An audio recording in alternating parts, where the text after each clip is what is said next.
Galit ang mga motoristang nasita sa pagpapatuloy ng clearing operations sa mga sagabal na sasakyan sa Mabuhay Lanes. Ang isa, muntik pang banggain ng constable na nanikit sa kanya. Nakatutok si Maki Pulido.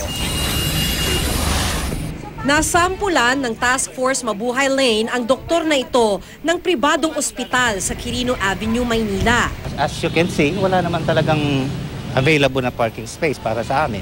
So you're saying ko problema ng MMDA kung saan kayo magpapark? Yes. Pati ambulansya ng ospital nakahambalang sa kalsada.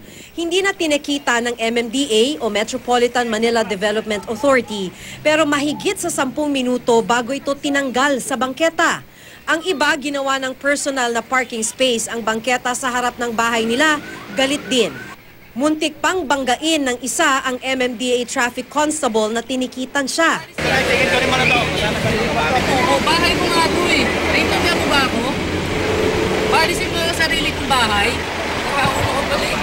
Nakailang suyod na ang MMDA sa Mabuhay Lane 5, ang alternatibong ruta mula E. Rodriguez Avenue, Quezon City hanggang South Luzon Expressway.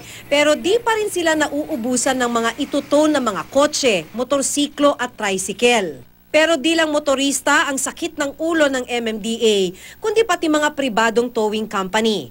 Nagsisimula pa lang ang araw ng Clearing Operations Group na bundol ng tow truck si Mavel Adrias na tumatawid sa kanto ng East Avenue, EDSA.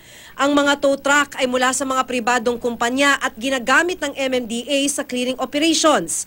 Nag-unahan ang dalawang tow truck sa isang tumirik na bus at sa karera nabundol ang pedestrian. Dinala sa East Avenue Medical Center ang biktima na nagreklamo ng pananakit ng katawan. Pinakamay na, suspension yun. Kasi pinagbabawal naman talaga yung ganong situation na mag-agawan. Maki Pulido, Nakatutok, 24 Oras.